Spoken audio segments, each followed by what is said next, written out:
Hello! Today we're going to do Module 5, Lesson 24.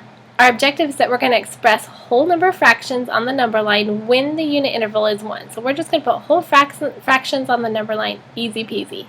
But I have kind of a fun surprise for you. So, who do you think this is? Look! There's Dr. First! You can say hi to Dr. First! Hi, class! Are you working on your math? Good job! Math's the best stuff in the world. Have fun! Oh, she's so right. We love math, don't we? Isn't that fun? You get to see Dr. First. I'm sharing it with you for a minute. All right, back to work. Okay, application problem. Okay, Link drinks 1/8 gallon of milk every morning. How does he know he drinks an 1/8 gallon of milk? Anyway, how many days would it take for him to drink 1 gallon of milk? Use a number line and words to explain your answer. All right, so this is our first part. Here's our number line. Now, he drinks 1/8 a gallon of milk. So we need to start with the 0 milk. This would be 1 gallon of milk. Okay, he drinks 1/8. We need to cut it into eighths. Cut my half in half. Gives me fourths. Cut my fourths in half. So that gives me eighths. Am I caught up?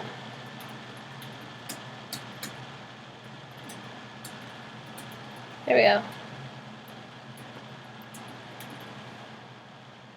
Whoops. Taking on a life of its own. Okay, here we go. 1/8. 1, 2, 3, 4, 5, 6, 7, 8. Okay, good. Now, how many days would it take for him to drink 1 gallon? So if this is what he drinks in one day, I want a different color. This is 1 day. Okay, 1 day, 2 days, 3 days, 4 days, 5 days, 6 days, 7 days, 8 days. All right, so how many days would it take for him to drink 1 gallon?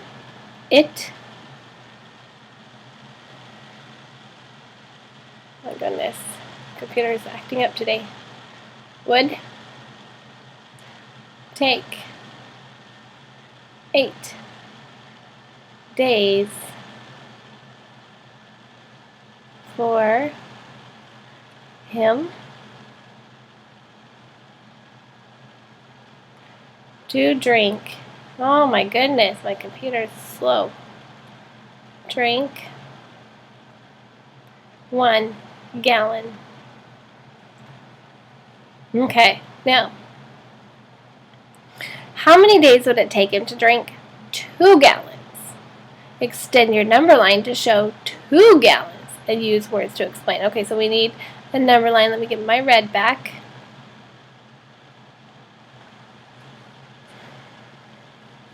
All right, draw my number line. Now this time, instead of 1 gallon, we're going to have 2 gallons. Okay, so we know this would be 1. Now we need to cut this hole into eighths and this hole into eighths, right? Or do we need to? Nah, we don't need to, because how many eighths is in 1? About 8 eighths. Well, if there's 8 eighths in 1, how many eighths would be in 2? Remember my trick? 2 times 8 is 16. So 16 eighths would be 2. So if it takes him 8 days to drink 1 gallon, how many days would it take him to drink 2 gallons? That's right, twice as many, because it's twice as much milk. So it's 16, because 8 times 2 is 16. So let's write that. It would take 16 days for him to drink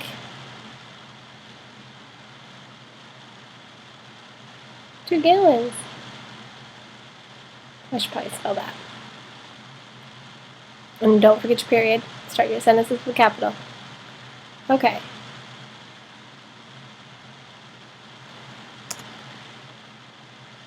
Let's see, move on to the next slide. Wait till you see the next slide.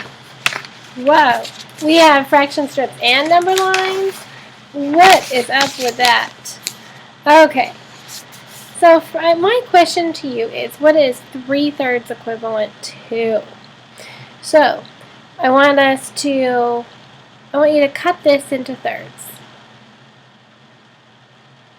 Okay, so this would be 1/3, this is 2/3, this is 3/3. Okay, what is it equivalent to? Well, I bet you know right off the bat that 3/3 is equivalent to 1 whole, right? So we bring our lines down. We can mark that on the number line. So this would be 1/3 because this is where 1/3 ends. This would be 2/3 because this is where 2/3 ends. This would be 3/3 because that's where 3/3 ends. This over here would be 0. 3/3 is equivalent to 1 or 1 whole. Okay. Now, cut your next fraction strip into halves. Okay, so let's label it. This would be 1/2. This would be 2/2. And let's mark this on the number line. Over here would be 0/2. This would be 1/2 because that's where 1/2 ends. This would be 2/2. What is 2/2 equivalent to? 2/2 is equivalent to 1 whole. Now, we're saying that 3/3 is equivalent to 1 whole, and we're saying 2/2 is equivalent to 1 whole, but I cut them into different pieces. How on earth can 3/2 and 3/3 and 2/2 be equivalent to the same thing? Well, where do they fall on the number line? They all fall at 1, don't they? They all fall to that exact spot on the number line. Well, this would be 1 whole, 3 pieces. This is 2 pieces, but it's still 1 whole. Interesting. Okay, now, let's have a look at this. Let's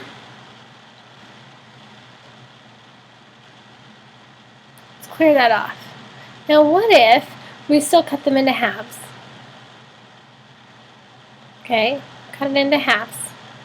And let's find out what 4/2 equals. Well, this would be 1/2. This would be 2/2. This would be 3/2. This would be 4/2. So what does 4/2 equal? It equals 2 whole number strips. So how would we show that on the number line? Well, we know it's going to equal 2. So what goes here? 1. And then we cut them into halves. Okay, so this would be 1/2. This would be 2/2 because 2/2 equals 1. This would be 3/2. So 2 is going to be 4/2. Right? Now, if I have 2 whole numbers, well, we know, okay, start again. I know that 6/3 is the same as 2 wholes. 2 whole pieces. I know, and I just showed, that 4/2 equals 2 whole pieces, right? Or 2 whole number strips. This would be 4/2 would be 2 number strips. I'd have this one and I'd have this one all filled up. Okay, so is there another way that I can write the fraction? Well, I can write that as 2 whole pieces. How many parts did I cut them into? I didn't cut them into any parts, so there's still 1 whole. 2 whole pieces equals 2. Ooh, interesting. So let's say I wanted all of these. Let's say I wanted this one, I wanted this one, and I wanted this one. How would I write that? Well, how many are there? There's 3, and how many did I cut them into? I didn't cut them at all. They are completely whole, so I put them over 1. 1 piece. That's how I cut it. How many did I have? I had 3 of them. So 3 wholes is the same as 3, isn't it? Okay, turn on the paper. Now, I think you are ready to do your homework. Good luck. I will see you on Monday.